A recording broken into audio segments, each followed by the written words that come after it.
type thing.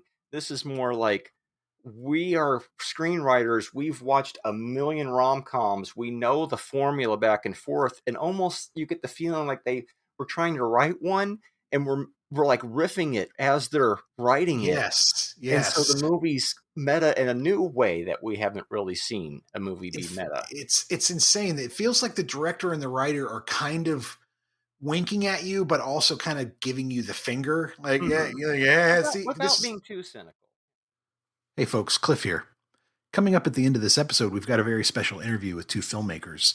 They released a film this year called Cuisine de l'Apocalypse, and we're going to talk to them about it. So stay tuned as we interview Kyle and Zuzu Weingart coming up after this episode ends. Welcome to Season 3 of Talking Pondo. Talking Pondo is a podcast where Cliff and Marty give each other a film to watch and talk about them in detail. Some episodes will include a special guest.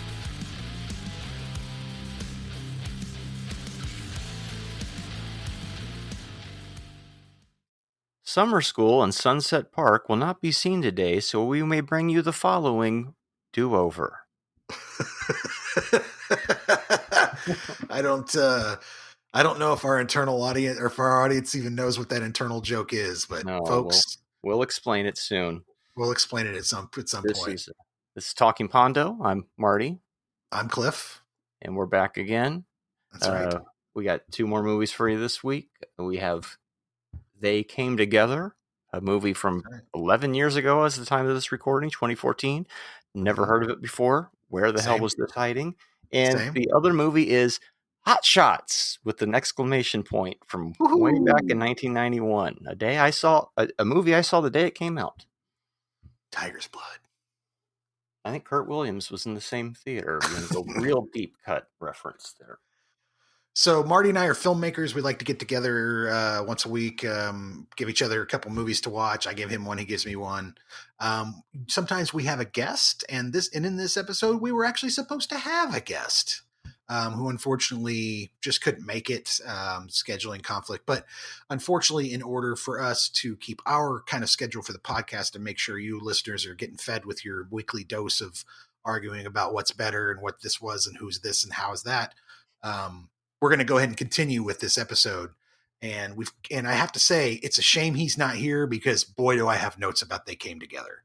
Yeah. That was the movie that our guest gave to us because it was one of their big inspirations. And the funny thing is we tried to record with this guest a while back and the sound didn't get recorded. And this was after trying to book him a couple times and rescheduling. So the universe is trying to keep us apart, but at some point we will get it together. But it is. I mean, if we miss the third time, maybe we're just cursed. Right. You know? Yeah, maybe third time is the charm. But it is kind of nice that we did lose the sound for Summer School Sunset Park, as alluded to in the beginning, because it allowed him to give us They Came Together as the replacement movie, and I probably wouldn't have stumbled upon that one, so that was good. It's not by the poster and by what it was looking like the sniff test. You know how you look at a movie real quick and you go, oh, that's what that is. And this one, on the shelf at Blockbuster, just looking at the case, you would have been like, another rom-com. I don't want to watch this. It must have been bad because I've never heard of this rom-com. Would have been your first thought, Oh, they buried Paul Rudd and Amy Poehler in a rom-com, and nobody, and I've never heard of it. Then it must have been so shit that they buried it somewhere, in a February, or in a October release or some shit. And it played in 8 theaters and then went straight to video, and they hide it on the shelf type thing. But no, instead, no, it's quite different. And the other movie totally different. Hot Shots, and Hot Shots has an interesting history with this show too, because back when we did the pseudo Talking Kilmer episode with Drew a few months back, originally it was going to be Real Genius and Hot Shots, then Val Kilmer passed. And we switched it to 2 Kilmer movies. What was the other one we put? Top Secret. Top Secret, yep. Which is another type of Zucker movie. Yeah. And so now the replacement movie ends up being the replacement movie that ends up getting It's Oh, also poor weird. Hot Shots. We'll take you in today and we'll talk about you finally. So, It's also weirdly got some echoes in Hot Shots of Top Secret. oh Like yeah, there's a few definitely. weird little things there. Hmm. I'll point them out as we talk. But you got any viewer mail this week? Anything? I think at one time there was a viewer mail for Jason X Mm. that about that movie, that episode about that movie from Spooky Season. I do not know Mhm. where that email is or message. Maybe it never happened.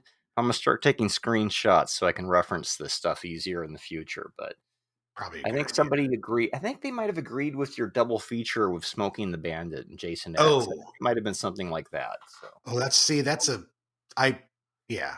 Look, folks, seriously, give it they a were like, try. "I'll watch that too," or something Yeah, maybe. Smokey and the Bandit, Jason X, back to back. Oh yeah, that's gonna be good. That's gonna be good. And so this is the first episode of the year now for Mhm. 2026. More Awesome. change of plans. We're nothing if not flexible. I had something in mind for this one, but we'll get to that one in a couple of weeks on episode 104. This is episode 102, so Well, this because it is gonna does be not interesting. matter. It's just fun. Yeah, this is gonna be interesting. We're coming to the end of the season. Um, Only a few left, and then I think we're going to increase the frequency of guests for season 4. Yes, So that is the concept. I'm thinking that'll probably bring a different tone to the show a bit with a little that Hmm. third party. I think we tend to be on our best behavior with the third party. And we have so many people that we'd like to have on and return guests. Let's up the number of guests so we can actually get to them So we can instead of actually get to all of them. maybe Yeah, next year I'll get to you. It's like that's true. we can. So we're doubling up people instead of one guest Cliff Marty episode. It'll be guest solo guest solo. That should be the trend for season 4. 24 guest episodes, 12 single episodes, which makes these Cliff and Marty episodes all the more special because you only get a dozen of them. That's And right. maybe in season 5 we might be like, okay, let's find a happy medium and do like 18 guests or something. 18, But 18, we'll 18. cross Yeah. that bridge when we get to it. Coming Yes. soon this year, season 4 starts next month as the time of you hearing this. Woohoo! I guess the caffeine's starting to kick in. That's always good. So which one you want to start with? Which one should we start with? Let's do Hot Shots first. I feel I think so. if we do that one second, it's going to have like Agreed. the wind will be taken out of it a little. Yeah, no, I completely agree. Okay, so what there was a sitcom from about 20 years ago or so, and I think this is the actual pilot origins episode of Two and a Half Men. What is Hot Shots? I thought I had that reference myself. Hot Shots, Shots. 1991. Sorry, it has an exclamation point, just like Top Hot Secret. Shots. Yes, I was disappointed we didn't do Top Secret and Hot Shots because they both had an exclamation in the Right. title. Top That's Secret. what it was. Hot Shots. We swapped it for Real Genius. Anyway. Top Secret. Hot Shots. All right. So Hot Shots. I almost went a little German there. Hot Shots. So anyways, Hot Shots, 1991, PG-13, an hour and 25 minutes. Let's see. Directed by Jim Abrams, writer Jim Abrams, Pat Proft, starring Charlie Sheen, Carrie Elways, Valeria Golino. Let's see. What's your log line here? A parody of Top Gun in which a talented but unstable fighter pilot must overcome the ghosts of his father and save a mission sabotaged by greedy weapons manufacturers. And then storyline. Topper Harley, a Top Gun fighter pilot, is recalled to serve on the SS. Topper's mission is to destroy Saddam Hussein's nuclear plants. Unfortunately, Topper is psychologically imbalanced and is sure to crack under pressure. Aren't they all? Yeah. Every character seems to have something that's going to make them crack and not be able to complete the mission, whether it's John Cryer's eyesight or Dead Meat's, obvious demise that we're just waiting for, yes, Mailman or some of the other various oddball characters. These two movies are kind of the type of satire airplane type movies this week. I didn't even expect the second movie to be one of those. But this one, well, let's see. We talked about Top Secret. a few months back, and that's by the same people that made this one. Yeah. And we said that that one wasn't quite to the level of Airplane because it had gotten a little slicker and a little more chaotic. That was the overall consensus. And then you get to this one, and we're in 1991, and it's really slickly done now. Now, is that a detriment to the movie or a boon to the movie that it's slicker for this type of humor? I feel like it's maybe a little more of a detriment than a boon because it just feels so larger and like diminishing returns, like Hmm. falser. Hmm. Like I'm sitting there chuckling every now and then, but it's not Hmm. like. But when it came out on day one, I thought this shit was hilarious in '91. So, I think eh, again, seeing this as a kid in the theater at the time, I think it made sense that these movies were getting better looking, right? mm-hmm. But weirdly, it's got like a weird. I mean, it again, if you're aping Top Gun, then you need the camera to move, and you got to tell that story and all Yeah, that because type it of is stuff. primarily Top Gun. Yeah. And you are really just aping Top Gun. Like, right, the opening Top Gun music tells you what you're getting Yeah. right from the get go. You're like, all right, I'm going to be hearing a lot of Top Gun references, and I I'm like shocked their that fake score. Yeah. yeah, I did too. But I'm shocked that we didn't have more of an ice character, right? Like I mean, we had Carrie Elways, but he wasn't, he was more like I don't know. He wasn't like an ice, I guess. I expect somebody with a little more. You want somebody with a little more edge, a little more of a Mm-hmm. jerk playing that They went a character, right? different route with it. They went a Yeah. different route with it, but um, it, the guys carrying into the bombs in the beginning and running into each other. That's a classic gag from the trailer. I remember as a kid. I remember hearing my grandfather just die laughing when he saw that in the trailer. That's why we went to see it in the theater. You know, and what the hell is Christy Swanson doing in this? Like, Oh yeah, no, she's a Christy, Kowalski. no, put Her your shirt character on. No, her character's name is Kowalski that's right. Oh my God. with an L.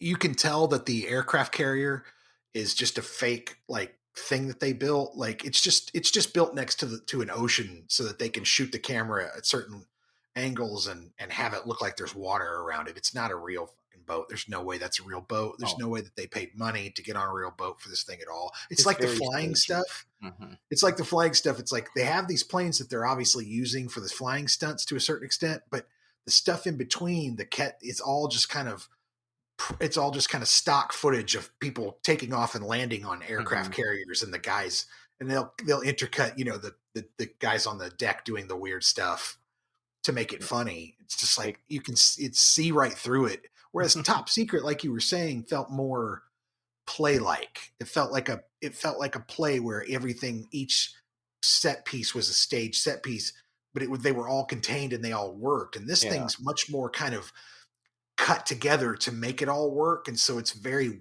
weird at times. It it's a seems. bunch of like just I don't know, random slower paced skits. Like Yeah, Airplane and Top Secret, when you first see them, you can't catch your breath. You're laughing so hard because it keeps pummeling you with another after another.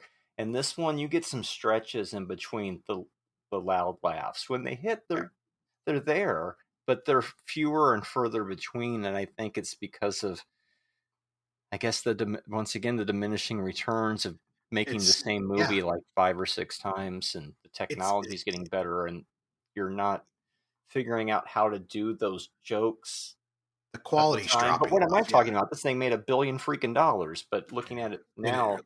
compared to our second movie today, Mhm. which is modern and somehow manages to do that humor again and make it fresh. So it's a very interesting comparison. Oh, and to talk 26 about that million to stock 100. footage, they Uh-huh. do credit the movie that they took it from in the end. I can't remember what it's called, but something I noticed today is when they look back when he's got the missiles on his tail, you can see it's shot where it's just these two missiles are kind of like dangling, Yes. and then they just flip the camera upside down to make it look like. I'm like, now that's fun. That's fun. I can see why our guest brought us this movie because it seemed to inspire one of the movies that they made a lot. And it was like, Yeah. oh, Well, this one and the other. There's Mm-hmm. hints of I almost call it top secret of Hot Shots in one of his flicks, and then there's hints of They came they came together. together in the other Yeah. flick. Yeah. So $26 million budget, grossed 181 million worldwide. So yeah, you're right. It made quite a bit of money. Worldwide, this played well. Yeah, yeah. Interesting. Half. I mean, it made half of its budget back opening weekend, so you knew it was off to something good. So Yeah, they had a good July acting. 30th of 90, July 31st of 1991. They released that just in time. You release that a Mm-hmm. year later, it doesn't make as much money. But you're in 91, so like I've said before, it's like you're in the 11th year of the 80s. So you can still kind of get away with that because the switch hasn't happened yet to, Well, and you know, I also think that when we talk about diminishing returns, we also talk about like, this is also right around the time where the Naked Gun series is starting to take off.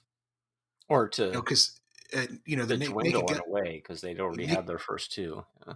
Well, the Naked Gun's in '88, and then you've got the second one in I guess '91, right? I guess two is doing So well this around is then. Yeah, the third two one was when two's we worked at the theater. That's right. yeah, two comes out in I think the same summer, right? So you've got two of these coming out right around the same time, basically. Yeah, Hmm. June 28th for Now we had Naked a new Gun, one. 2.5. So these are a month apart, Wow. right? And I haven't seen 2.5 in a while, so I couldn't honestly tell you.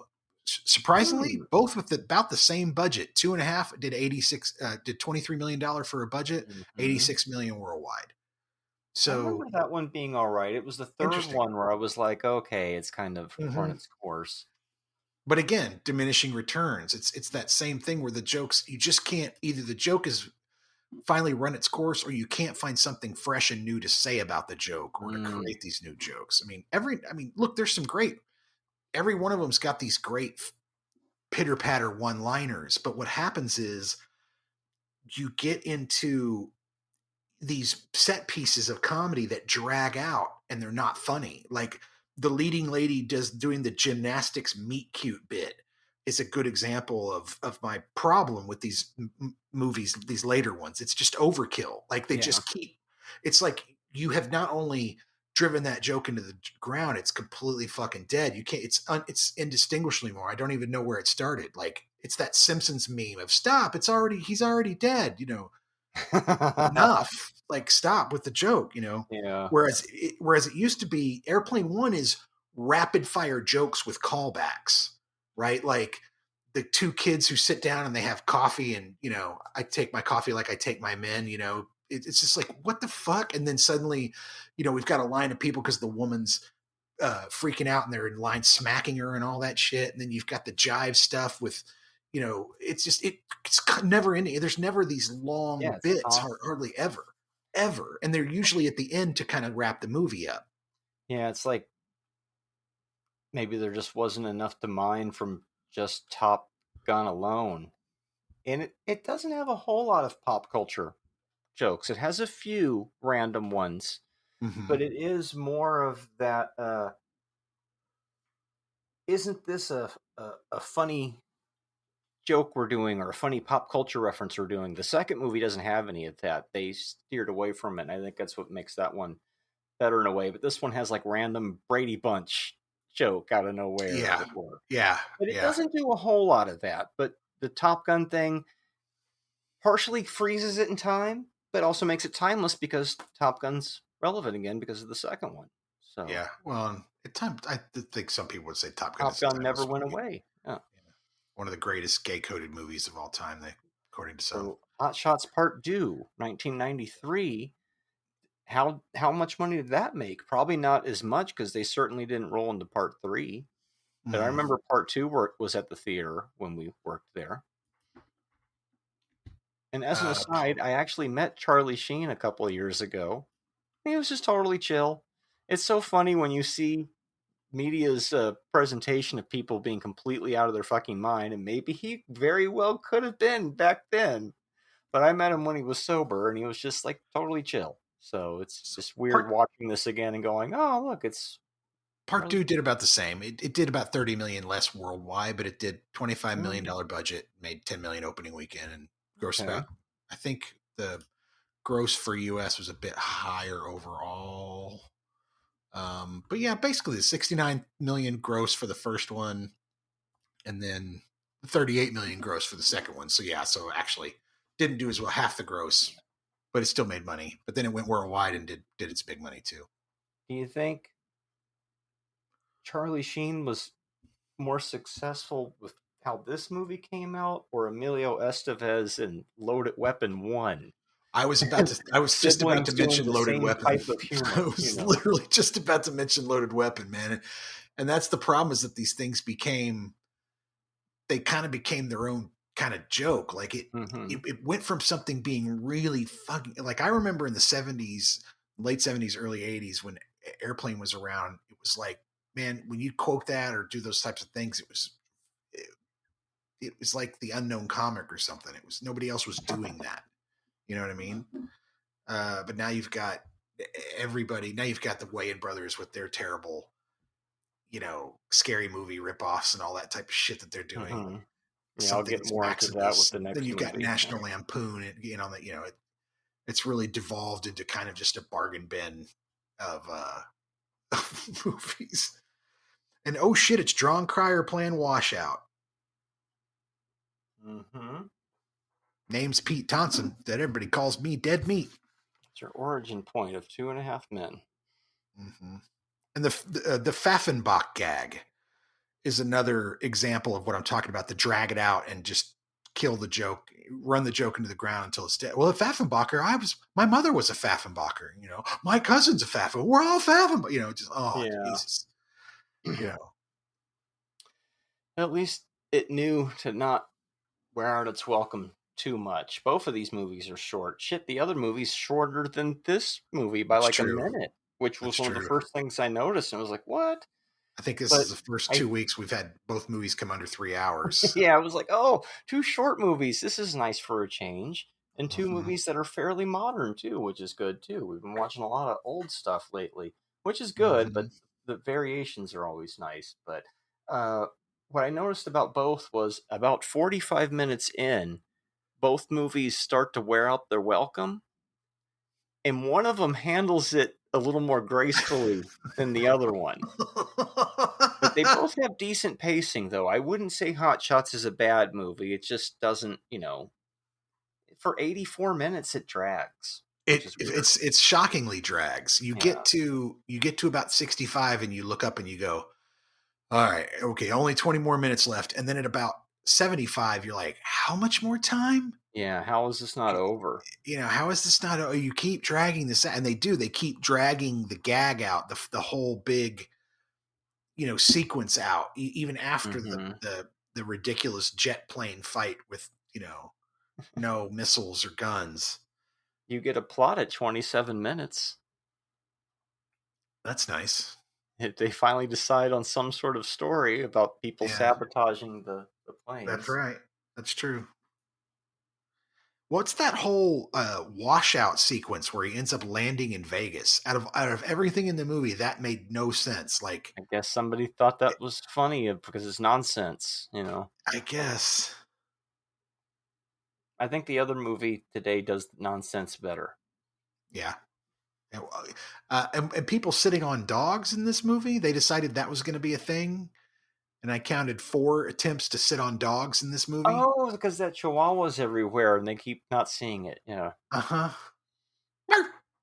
It's like, well, what is the dog doing in the jet?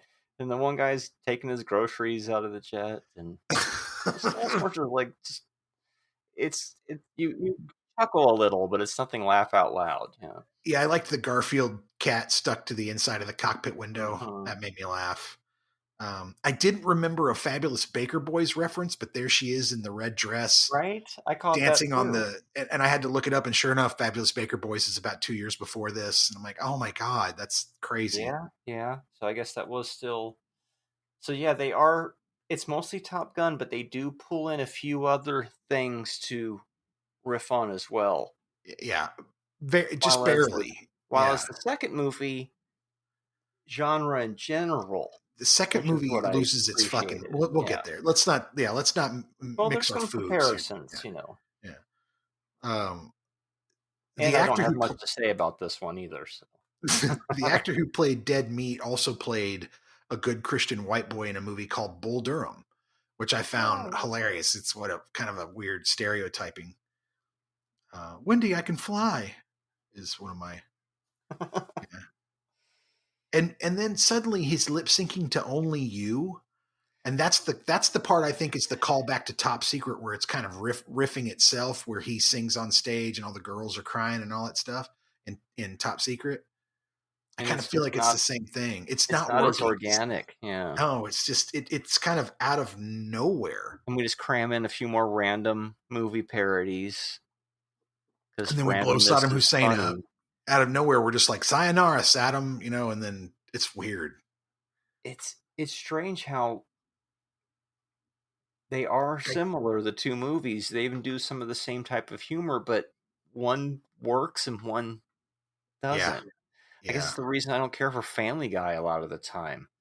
Where they're Mm. like, "Oh, remember the time when this pop culture reference happened?" And it's like that's not really that funny. I lived through it. I never had a context for that being hilarious because somebody had a big mustache or something, I mean, it can be funny a bit looking back at old styles, but boy, they act like it's just like comedic gold. This movie doesn't do that extreme. But, like the random Gone with the Wind thing, and it's just like, well, huh, what are we doing? Now we're in Rocky, and yeah, I, that's the weirdest part of the movie, I think. I think my two favorite quotes from the movie are "Great Helium," where they're because that's the Dances with Wolves ref Oh thing, is that God, yeah. he shows up to the Indian reservation and fucking that's where he's living, and he has to get into the knocks on the teepee and fucking rings the doorbell on the teepee, and they go in and they inhale helium instead of out of a Mhm. peace pipe, and I'm just like, Jesus Christ. Another current reference. It's like it's, something straight out of Mad Magazine. it's so great helium. It's Mhm. like whatever. And then the other one is I'm a virgin, I'm just not very good at it, which I thought was a pretty funny line. And there's a funky incest jokes in both movies too. Yeah, you're right. You're right. There are. Yeah. Boy. Phew. Where it's like, what is going on? Why? I hadn't seen that in shit. I hadn't seen that since probably it came out. Since Hmm. maybe a couple years after it came out, where it was maybe playing on cable or something. So it's been, I can safely say, since '95 since I've seen that movie. So 30 years, Wow. and it does not hold up. No, it's not bad, but it doesn't hold up. Mhm. The best part about it is, like you said, the pre Two and a Half Men, John Cryer, Charlie Sheen stuff, where it's like, oh, Hmm. these guys worked before in a movie. That's hilarious.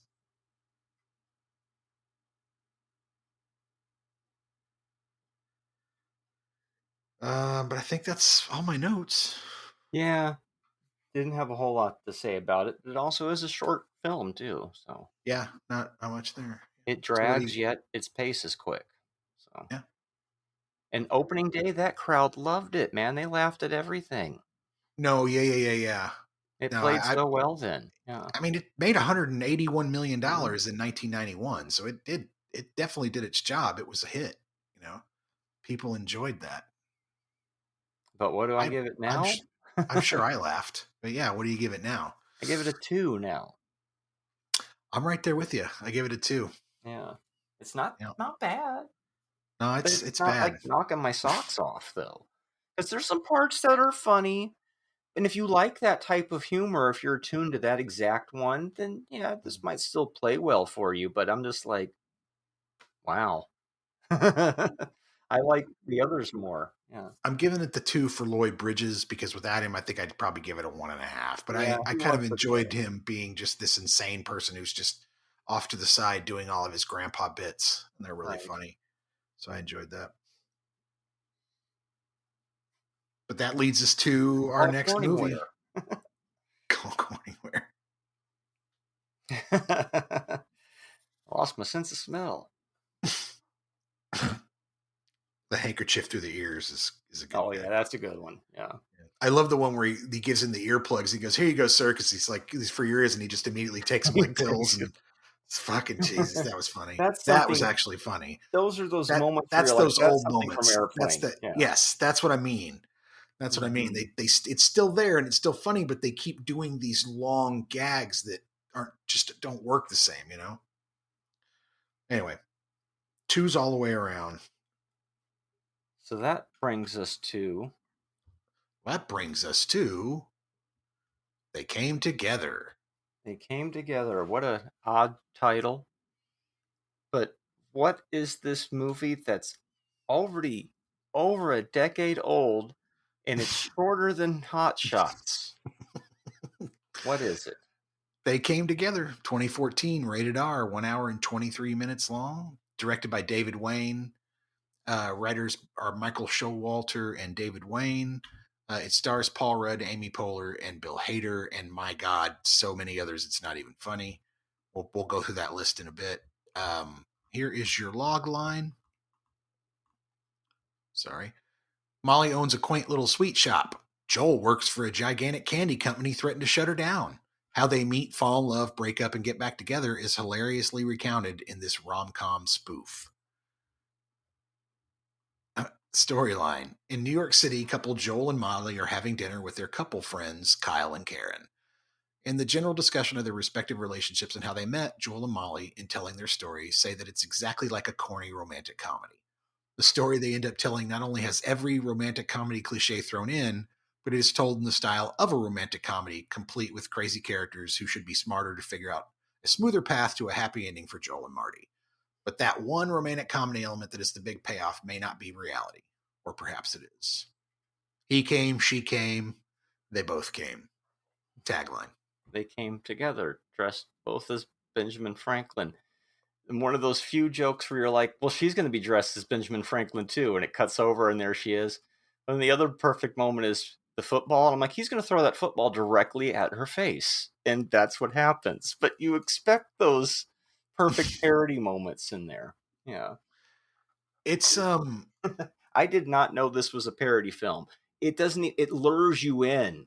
Like, we're just going to tell you the sweet story about how we got dude, together. Next thing you know, she's knocking all these boxes down and falling down the stairs. And you're like, what is the tone of this? Oh, this is silly. Okay, I'm with this. I'm with it. If you don't know that this is a spoof, you go into this thinking you're going to be watching. I went into this thinking I was going to be watching some rom-com that did some sort of twist that was worth, like, oh, this one never caught, but it did this cool thing. You should check it out, right? No, and like instead, what you get is like you're going on a date with a blind date with some dude, and halfway through the dinner, he's got his hands all over you, and the date's just getting worse by the minute. This fucking movie it just continues to, it starts off like this sweet story, like you're saying, and then suddenly it slowly begins to devolve into Fairley Brothers and movie 43 by the end of it, where you're just like, Jesus Christ. No wonder it's an hour 23, because you can't put any more into this depraved motherfucker. It's insane. You know, what they do is like you said, it's a rom-com told through the deconstruction of all the in the dismantling of all the popular rom-com. It's every fucking trope. I mean, it's unbelievable. It makes it so much fresher of an approach than Hot Shots with the, hey, isn't that a funny joke type thing. This is more like, we are screenwriters, we've watched a million rom-coms, we know the formula back and forth, and almost you get the feeling like they were trying to write one and we're like riffing it as they're writing it. Yes. And so the movie's meta in a new way that we haven't really seen a movie be meta. It's insane. It feels like the director and the writer are kind of winking at you, but also kind of giving you the finger. Like, Without being too cynical. Yeah. This is all the shit in these rom-coms that you've seen that you like. Like, oh, we cut to the meet cute, right? Where they're both dressed as the same character on Halloween and they run into each other. And of course they have a thing, and they get off the bus and of course they're heading to the same apartment. And of course they're at the same party. And, it's so stupid. It's fine. But yet, and then we cut to, what's he doing? Playing basketball with his buddies. Oh, that's and one of the them's best. It's like fucking so I'm laughing because I'm like, you assholes you don't even care. It's like you're putting effort into it, but you're not putting effort into it, and it's really funny and it's really Mm-hmm. dumb at the same time, and it's so expected and unexpected. Mm-hmm. I Swish. was And then swish. he's like Yeah. acting like he's dribbling, he's moving the ball back and forth. And it's like, yes, because that's the perfect send up of what those scenes are. And then the And other friend comes in, and the other friend, well, I'm the okay, yes. Mister blah blah blah blah blah blah Yeah. blah. Yeah, and you got the black guy who's like, I don't know what you're talking about, he'd being the voice of reason. And you got the crazy white dude, the crazy white friend who's, I've had sex with everything, and here's what you should do. But what do I know? You shouldn't listen to me. It was And dude from 30 Rock shows up for a second. yes. Kobe Smulders is in this just all of a sudden. The dude from Jason Matsukas, I think his name is. He's from the League and Oh others. yeah, that's right. Yeah. He's in this. I mean, this cast is so deeply stacked. It's insane. What a perfect cast that everybody understands exactly what they're doing, what kind of movie they're making. Any different Yep. cast doesn't work the same. Yep. What I really like the most about this movie is it's a very earnest film, and it's very clear about what it is. It Yeah. sticks to what it's doing, and it lives Yeah. within its parameters, and then it's out. And so many Yeah. movies try to be everything to everyone, and this Yeah. one's just like, this is what we are, and we're Yeah. never going to jump the shark. We're going to stay the course. Like I said earlier, you get about 45 minutes into both movies, and you're like, okay. But Okay. what happens in this movie is the couple that are hearing the story decide they want to get up, and the other couple are like, you sit the fuck down. You're going to hear the rest of the story. And I'm like, yeah, they're talking to us because they know we're getting a little burnt, I right? started laughing so hard. And there's a Oh few my more god. great moments saved for that last half hour, like the crazy silhouette sex sequence where we were Oh, like, I didn't tell you any of that detail. Oh, I guess I was just imagining that from what you were telling me. And so good. The the cast is let me go through the cast here. So you got Paul Rudd and Amy Poehler, Bill Hader and Ellie Kemper, Kobe Smulders, Jason Mantzoukas, Noreen DeWolf, Michael Ian Black, Michelle Watkins, Randall Park, Christopher Maloney, Ed Helms, Jack McBrayer, Keenan Thompson, Ken Marino, John Rue, Melanie Linsky. It's insane how many Adam Scott, John Stamos, Michael Murphy, Maureen. It's insane. Jeffrey Dean Morgan, Michael Shannon. Michael Shannon, remember the boyfriend who shows up at the end and gets punched out, and just like, you've got to be kidding me with this. yeah, it's kind of everything Fool's Paradise wanted to be, Yeah, very much so. pulling Yeah. in everybody and making the thing. And it's like that Mm-hmm. this gelled, but that one didn't. But it's the same level of talent going in. Crazy Yeah. enough.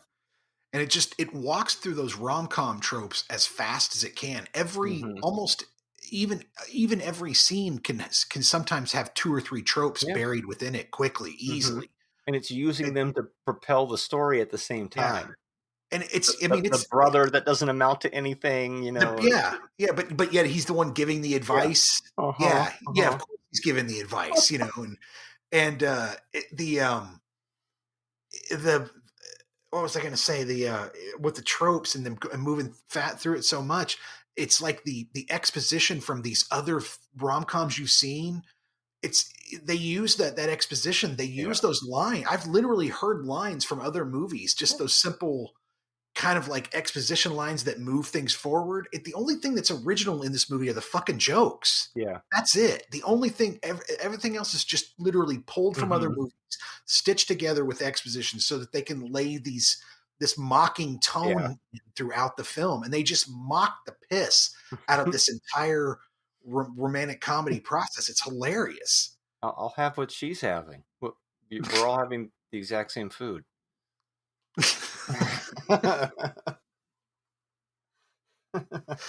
Trope the rom com is what they should have called this. Mm-hmm. Um, But they bait and switch you. You they see that do. cover and you think it's something else, and you put it on, and it's like, what? Yep. I saw some reviews that people didn't like it, and they're like, "I lost me within the first 5 minutes." I'm thinking, well, it would if you're not down with this. But you compare this to things like you were talking about, like the scary movies and the epic movies, and most importantly, date movie. Yeah. This is so much better than, Oh, so to much me, better. than things like date movie and stuff, because those Yeah. are just gross out gags over and over again. This movie doesn't really do a lot of that. The guy shits his superhero costume, but they do it in a way that's really funny, Did you though. It's did not you go just to the bathroom and shit scatological. your superhero costume? Somebody else No. did that. And Then then, put a robe on and come back out? No. no, I'm wearing my guy who just took a shower costume. And then he leaves, and then the guy turns, he's like, I wonder who did it. I wonder who did it. It's so dumb that they had to be very clever to come up with it, because otherwise it doesn't hit you. Like, I should have seen that joke coming, and I fucking didn't, and it got me. Yep. And It's that's so that. asinine, but it's so perfect to the scene. Yes, yes. And that's that Farrelly Brothers movie 43 thing I'm talking about, where it's, Mm-hmm. you're doing the kind of gross thing, but it's sort of still undeniably funny. Yeah. The semen in the hair, or the Yeah, there's chins for the very, balls for the chin, for a movie from the 2010s, very little of that type of humor, like permeates, get into the Greek or something for that. Uh-huh. They stay in their lane here, and they there's a little, because you can't help but be representative of the time you're in, but it's very, like, you almost have to look for it. Any of that Mm-hmm. gross out stuff, like nothing like in date movie where there's like a bristle pad pubic hair on the guy's face or something. It's like, Oh yeah, yeah, that's yeah, just yeah. disgusting. Some people probably Uh, think it's hilarious, but I think this movie's a lot more clever than that. it does it does. So, I mean, it does some of that in the end. Again, when we get to the end, and Paul Rudd's going to his grandma for help, and he finally turns to her and goes, "I want to That's fuck one you of the so hard spots. right now." It's just Yeah. like, holy shit. What? That's when I just started laughing, because I was just like, this movie, as it gets farther on, it goes, "Watch me lose my mind." Yeah, it finds little spots where it can go on And tangents. part of me, like, one of my notes is, I feel like this movie, like I'm on LSD when I'm watching this movie. Like, the movie's intentionally trying to make me trip and go, "Did I just see that? Did that just happen? Are you fucking kidding me?" Yep. And like, especially the last 20 minutes. Oh, I mean, constantly building that up, building it up, and it was just, Or the yeah, part where it becomes the music video for the movie. yes, And they literally. show up as themselves now in the movie, hanging out at the jam session for the soundtrack for the movie. It's a new type of meta. I get why people wouldn't like this film. Like, Mm-hmm. it's like, even more, man, and I've said it. I think we talked about before about, I think I said it with Top Secret, where I said, if you're into that type of humor, you'll like it, but if you're not, you may struggle Yeah, with it, they're right? both very specific. And They Came Together is even more like that, where it's Yeah. like, look, if you don't like, it's much like a Farrelly Brothers. If you don't like gross out humor, you may not like this, right? But with this one, it's like, if you don't like, literally, no, just relentless, one thing after the other, and just obvious tropes and obvious winking at you constantly while they're doing these fucking jokes, like, you're not gonna like it. Mm-hmm. You're not gonna like it. You're not gonna get it. You're not gonna like it. But You if you said like hey that, the you'll same. probably think this is hilarious. You said hey the same way she said hey, and little things like that. You like fiction? Oh, Do you like right. fiction? Like Q-tips. Those ones like the cotton on both sides. That's the only ones I know. Yep. They're Yep. little company. Crashing Brent Ben Franklin's, and that's your meet cute, of Mhm. course. Ugh. She's trying to put on the fucking outfit while he's outside practicing his apology, and she finally comes out in the fucking He's full, gone. the suit Yeah. of armor. Suit of armor, and he's gone. He had to wait so long. Yeah. It reminds me of those 80s films where you'd pack all this talent into a movie, and somehow it would end up being less than the sum of its parts. You know what I Right. mean? Like, you get like you get, I mean, Stir Crazy's not a good example, but you'd get a movie where you had like a lot of people, like, Well, it's like a super group. They rarely put out yeah, like the hit you songs. just, exactly. But this one's working pretty good. This Yeah, one, they knew I what they have, were doing. yeah. I have And a it few looks like they problems didn't with have it. interference, so Mhm. Well, I mean, I don't think the budget was that big. yeah. So they were probably You left know, to do whatever they wanted because it feels like it, right? it definitely feels like they were able to do whatever they wanted to do. Yeah, I don't have a budget for it, unfortunately, but it doesn't feel like it was much of a budget. Mhm. Well, yeah. I bet And this everybody is worked real cheap because everybody's friends. They wanted to make the project because they knew it was good. Not many sets. You could probably pull that one in for still a couple million, I bet, but on the lower I would end of imagine. most movies. Yeah, I would imagine so. How do you sleep at night? Well, I usually jerk off and then sleep pretty soundly. I mean, this movie, it just If you think it's that very joke is funny, quotable. you should watch this movie. Yeah, That's a good litmus test. yeah. It's just clever nonsense. It's not like, isn't this a funny pop culture reference? It's just clever nonsense. Well, it's like, so he went down on me and I came in like 1 second. Good morning, Melanie. Oh, my boss is here. I'll call you later. Bye, Dad. See, it It's sets just up that tone. So when you it's get just the other incest joke later, you go, "Oh, it's already shown me that it's going to go there." So it's playing within its parameters. But you go, why "What? don't you- What the fuck?" yeah, I know. Why don't you just take a jerk, you hike? It's over and over and over again. I Is that just, the I same guy really, who shit in his superhero? Yeah, earlier in it's, the oh my God. talk about movie within the movie, and they juggle it really well. Yeah, they do. They do. And it's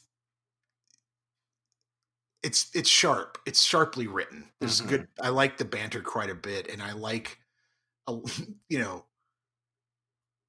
it's, yeah. It's one that I would recommend to people because it's just so different. It's like, oh, they hit it right, especially during the teens when every movie was just well, not every, but most were trying to be just gross out comedies at that point. It's nice that something Yeah. different Yeah. slipped in. Yeah. You've got the whole coffee house, Nora Ephron shit in there. You've got, it's like a Friends meets a Christopher Guest mockumentary with Hmm. every rom-com that you can think of trope thrown in to play off of. It's as if the director literally was just kind of enjoying flipping people off by throwing all these types of movies and just making kind of a mockery of all of it. But and again, in a really funny, much like Spinal Tap, where they're just making a Hmm. mockery of heavy metal and In a and fresh way. It shows yeah. that you can still do a movie like this now, and it doesn't have Hmm. to be the Hot Shots format. Like they didn't grow necessarily.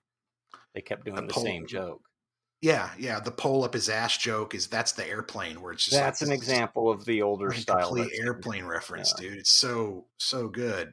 And then the destroying the apartment too. There's hints of fever pitch in this. It's an I don't know. I mean, if look, here's what I would say. If this movie came out today, here's what I would say. I think AI wrote this movie. Like it feels like something that you would put out that AI would wrote because it doesn't make but AI wrote it in a serious manner. It's not a spoof. It would just be like the new Oh, rom but com that AI AI wrote. could never be that clever to Right. That's what I understand mean. the Yeah. intricacies of the parody. Yeah. Yeah. Literally, one of my notes is I feel like I'm on acid. And fucking Judge Judy, what the fuck? That's where I was just like, That's one of those where you're like, what? Okay. yeah. Rare example of current pop culture reference in the movie. Which is good But because it'll again, make this movie age well along with all the rom coms. yeah, it's definitely one I would recommend to people. Um, again, got a hell of a cast. It looks pretty good. It's funny as hell. It just keeps Hmm. moving. It's very, very funny. Oh yeah, I I laughed don't. out loud many times for the sheer dumbness of it, the Mhm. audacity. Yeah, yeah. It's. I would also say if you like things like maybe It's Always Sunny, things like that, you'd probably find this funny. Mm-hmm. You Tropic know, Thunder. yeah, Tropic Thunder. That's a good one. Wet Hot American Summer, maybe. Oh yeah, didn't they make some of the same people They a make that? lot of the same people were in it. Yeah, so um, you could probably say that. I'm shocked it gets it's like 5.5 stars on IMDb. That's I just think it's shocking to me. much like Local Hero, I don't think people have seen this. Wild. Absolutely insane. Okay. Well, I have. Same director who did Role Models. Okay. That's right, and that's totally different type of movie in a way. It's like a normal story. It's wacky. It's And about what those and LARPing kids, but Yeah, and they that's did a Wet fun Hot American movie. Summer 1 Yeah. and 2. Okay, so that hmm makes complete sense. That feels just like right up their alley. So it's that comedy troupe. Yeah, Yeah. basically. They're somewhere Also did between like what oh, go ahead, go ahead. I also did A Futile and a Stupid Gesture, which was pretty good. Oh, that's right.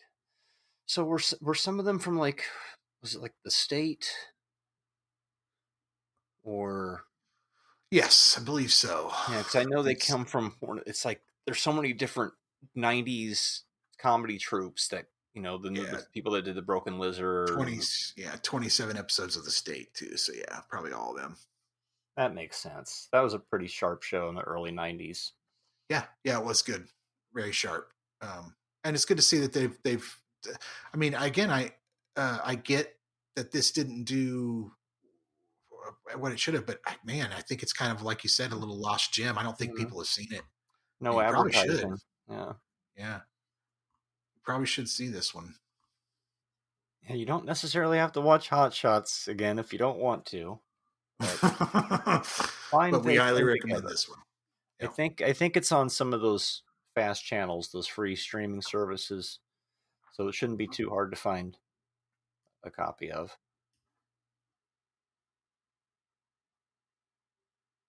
I don't know if I've ever seen a Um. DVD of it.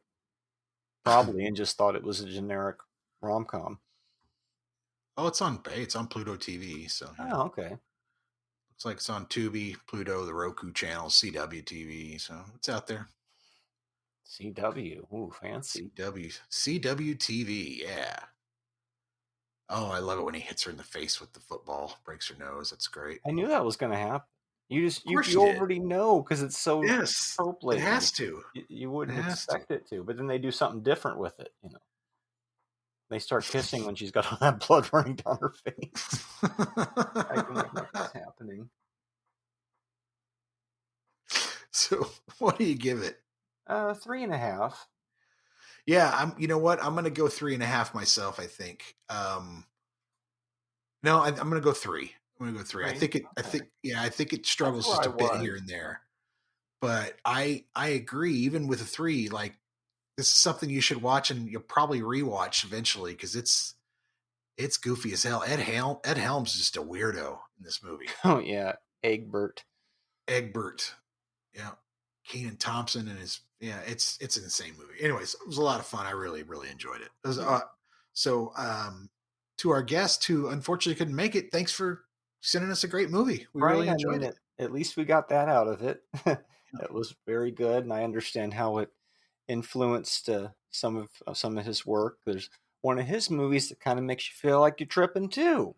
Okay, So okay. it's like, okay, but he takes it in a different direction where you see the jumping off point, but then it's like do a twist, which is I appreciate as well. So, but we'll just keep you anonymous because I'm not gonna call anybody out because they Yeah, couldn't well, make it or something. maybe they, we. That shit happens. We're busy people. Podcasting isn't just magic. You gotta You got to put get a in the hold of work, people folks. and schedule, and people have jobs and things they People got to, do, and yeah. it's hard to find People got time to do it. I responsibilities, mean, man. we're recording this one on a non-normal recording day. Not like you would know listening to it, Mhm. but we're doing it for you, the listener, because you got to get a fresh episode every week from us. We know you love it. We know you want to hear it, and we love you. We want to hear from you. Yeah, So, right in. so hit that like and subscribe button, and Yep. hit us up on our socials and subscribe. other stuff that Yeah. has to do with following us. Share the Give us link. a 5-star review. Yeah, 5-star review on Apple Podcasts and Spotify is supposed to make the show more visible. And we never Yep. plug that type of stuff, but maybe we will start asking you to do that a little Yeah, more. every now and then, couldn't hurt. It could Just to not. remind you. And if you have already, thank you so much. Right? I'd say do it again, but it will only let you do it once. So Like and subscribe. Oh, what do you got for me next week? Okay, since everything is mixed up again, next week will be this week. Oh, Next right, week will be the guest episode that we were going to right. record this week, but we'll book the next person on in line, and we'll find out what that is at that time. And then, oh shit, really? Well, I guess since we decided that this is that one, now I have to tell you what the episode after that is, don't I? Yes, yes, you do. That's how 104. this works. Okay, so episode 102, this episode you're listening to right now, season 3, episode 30, came out on January 5th, 2026. So, the beginning of the second year of the show. Now, of course, we had our 2-year anniversary here pretty soon, like next month, I think. But last year, first movie of the year was My Chauffeur. Well, this Oh, year you got another David Beard film? we had a little mix up and we switched to the Hot Shots one to start the year with. You're So gonna I'm bring over like, Party okay. Animal, aren't you? So I'm giving you the party animal for episode 104.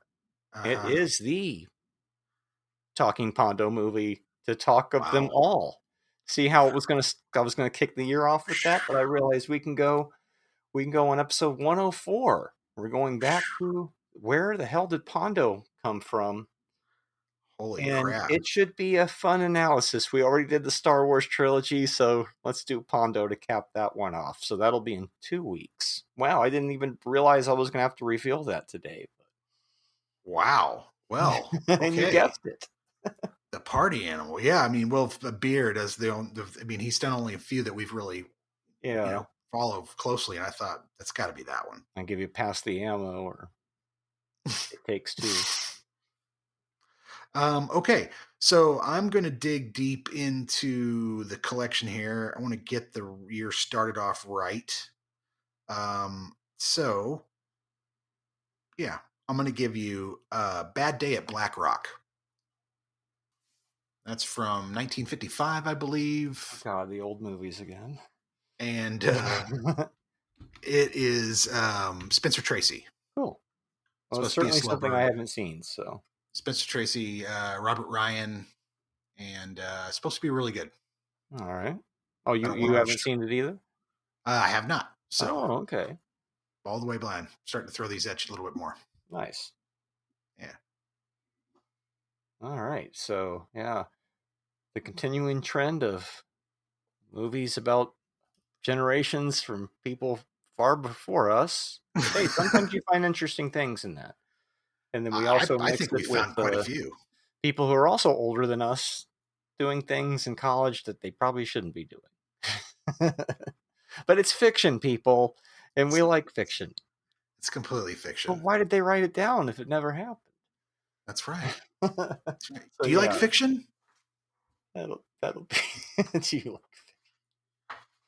That'll be a nice double feature for you there. And then the week after that, for season 3, episode 33, that's 2-year anniversary of Talking Pondo from the first episode that we put out. So if you want to come up with anything special for that, now you have a warning at least. Nice. Okay. All right. Why wasn't that the party animal? I think I got something for you on that. Same movie. I mean, I could do something goofier if you want something goofier than Bad Day at Black Rock. Oh, it's there. Okay. It's there now. So all right. Well then, no, it's there. You've already said it, and it's out there in the world, and you can't change it. It's just how it is. I'm not using veto power on something I've never seen. You want to get out of here on a quote? Yeah. I got one. Wait a minute. Why are you mad at me? He's the one who ate your father. Well, you came in here looking like crap.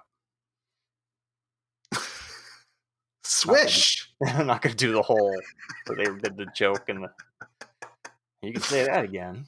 Well, you came in here looking like crap. Well, you came in here looking like crap. Well, you can say that again. Well, you came in here looking like... Okay, we get the point. And it smells more like chocolate than lemon. Swish. Swish. Later. And as promised, folks, here's that interview with Kyle and Zuzu Weingart talking about their film Cuisine de l'Apocalypse, which released in 2025 of this year. We hope you enjoy it. All right, and we're back. It's a very special, what would you call this, Making Pondo? We're not Very really special talking Making with Pondo. And I'm talking with people that we've made movies with ourselves, but we're talking with people who've made movies, and we're talking about those movies. So I guess it kind of falls under that format. So what do we have going on today? Whole new thing. So what we've got today is an interview with two filmmakers. We've got a new film out. We're super excited about it. The film is called Cuisine de l'Apocalypse. Mm-hmm. And we have, let me make sure I get your names right, Zuzu Weingart and Kyle Weingart. Zuzu is one of the stars of the movie, and Kyle was the writer and director, if I'm not mistaken. Is that correct? Yes, sir. Welcome, guys. Thanks for having us. Happy to be here. Yeah. We're excited to have you. So, Cuisine de l'Apocalypse. Let's start off with, wow. There's a lot. There's a lot going on in that movie. There definitely is. And it was that same energy was felt the whole time on set, because it was like, oh, yeah. And we got zombies today, and we got the chef bringing in food. So right. Chef bringing in food, zombies. And we're going to do some robots. We're going to do some robots too, just in case. We're going to do a TV head on top of a robot body. And inside of that TV will be Natasha Leggero. Why not? Oh, by the way, Sorbs is in this. Sure, why not? Bringing Hercules, yeah. Yeah. In the beginning, I thought, oh, okay, so the zombies get him, and he's just a day player. He's just been there for a day. They got enough money to bring in Sorbs for a day, and then they're just like, well, you're the sheriff. Couple scenes, get eaten by zombies. But no, folks, that's not the case. And I watched the trailer. And I'm like, there's a scene where he's fighting these zombies, so I don't know if he's gone yet. And then he came back, and I'm like, there we go. Okay. I think that's why he did it, because I really pitched to him. I'm like, dude, yeah, you get schmucked pretty easy, but in the end, man, you come back like the Hercules that you are, and with a scythe. And that was his idea. That was his idea. Okay. We were like, dude, what do you want to come back with? What kind of weapon? And I was like, he's like, I don't know. And I was really hoping he was going to say battle axe, because I really love Cole the Conqueror, that he did. Oh, yeah. And he was just like, I pitched him a couple things. He's like, how about a scythe? And I'm like, okay, now I got to think of a reason he has a scythe. And we had a reason, me and him went over it character-wise, but that whole explanation doesn't really make the movie. I mean, it's in the movie, but just the remnants of it, because we didn't have time to go into his other adventure. That's for a sequel type thing, I guess. Yeah. Gotcha. Okay. So let's talk about how I always, as a filmmaker, one of the things that I'm most interested in is how you got it off the ground, right? Mm-hmm. Where's the genesis of it start? Where'd the money come from? How did you start stacking these boxes to eventually get to the height that you needed to actually make the production and get it out there? Yeah, well, I mean, it started back in 2017. We did a proof of concept. It was more of a short film at the time. And then we just kind of kept adding to it. And we kept the same cast the whole time, it was something that was really important from us from the beginning, that if you put in the time and help build this world, that you'd be there when we did it for real. And there was a lot of listening and hearing people's ideas, and it was a really big collaborative effort, honestly. It was just one step at a time. We made our first short film, and then we decided to kind of go another like Gilligan's Island route, where it's kind of campy and fun. The first take on it was actually kind of serious. Okay. I mean, it was still funny, but the world was more serious. Darker. Yeah. Yeah. And then, once we did that, we're like, well, in order to pitch this, we need a proof of concept that says this. So then we created another proof of concept, brought in actors like Douglas Hall, who plays Wallace in the film, and a couple other actors. And then we had that proof of concept, and we took that to investors. And we just found investors that we knew this idea would resonate with. And they were actually private investors, never had invested in film before, but had kind of toyed around with the idea a little bit. And just they wanted to bring something. They've always been very community based with everything they've invested in. They've done a lot of like positive things for the communities and stuff like that. And this film in itself is an kind of like an exploration of what if the apocalypse happened, but we still got to keep living, and hey, we can have some fun with it. And just kind of that whole aspect of positivity, even in the end of the world, they really latched onto, and they just kind of thought it was funny. And kind of all the tones and stuff we were going for were things that they had always loved. Like we brought up Gilligan's Island, we brought up MASH, and those were just so happened to be some of their, favorite shows. And even at the beginning of it, we're like, and we want to have a zombie dance fight thing with Kiss Me Deadly by Lita Ford. And he's like, dude, that was me and my daughter's favorite song, or, something like, I don't know if it was their favorite song. He's like, but we used to jam that all the time in the car. So it was just kind of honestly all lined up in a way that he was just like, dude, don't bring this to anybody else. We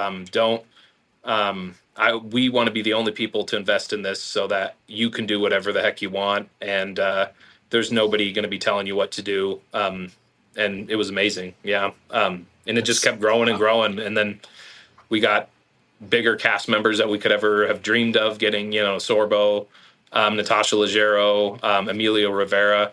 They were all just Emilio Rivera was quite a pull, man. That's pretty amazing. Oh man. Yeah. And he was such a gentleman, and he was, he was so awesome to work with. When we wrapped him on set, people started walking up to him asking for autographs, and he's like, well, let me find a chair. And by the end of it, it looked like Comic-Con. People were just kind of lined up having him sign everything. I bet. Yeah, he just went for it. Yeah. I mean, dude's been on Sons of Anarchy and all kinds of, the minute you see him, you're like, it's okay. Wow. Okay. Yeah. So that's fascinating. I always wonder how because I think for indie filmmakers, especially, the biggest hurdle is how do you find the money, right? Mm-hmm. Like, I've got the idea, I've got the script, I've got the people.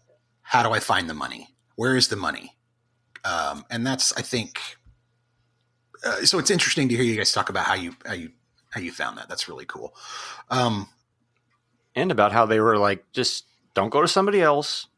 Come back to us, because we're the ones who want to do this. I thought that was kind of cool. It definitely sounds like you had some very invested investors. Hey, look what I did there. Look what I did there. Yeah. But like you were saying, it's about, positivity in the apocalypse. And I like to quote lines from films, so I always write them down when they hit me. But people are saying it's the end of the world, but I'm living it up is, I think, a good indication of that's a good line for the film. Totally, yeah. One of my favorites. Along with I Make a Mean Shakshuka, which I always I'm a big fan. Are you guys foodie people? That's what I was going to ask, yeah. Yeah.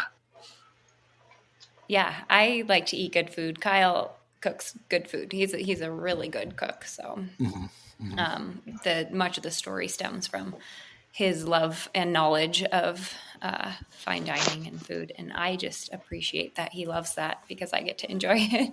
Mm-hmm. My wife's the same way. I was a line cook for years, so my wife's the same way. Where she's like, she's like, "Will you just cook?" And I'm like, "Yeah, that's fine. I'll cook whatever you want." Well, and it depends on the season. She's got. Sorry. No, go ahead, buddy. I was just gonna say, we both worked in the restaurant industry for years. So I could kind of tell. Yeah. Yeah, and then also just kind of the collaborative thing. So like when Chef John talks about the Chateaubriand, like the only reason that line is that way that it is because Kevin Jack worked with Zuzu at this restaurant that served amazing Chateaubriand, and just the way he would talk about that dish, I'm like, okay, I want Chef John to talk about this dish the way you talk about it. So that's, so much of his dialogue just came from knowing him and how he talks about that kind of stuff. Funny enough, after we wrapped Cuisine, 2 weeks later, Emilio Rivera came into Kevin's restaurant and he served their table. Cool. And he's like, yeah, hey, it's the chef. But yeah. Who's the, was there a real chef? Was the guy, sorry. So was the guy, the lead actor, is he an actual chef? No. He will say he can't even make a PB&J.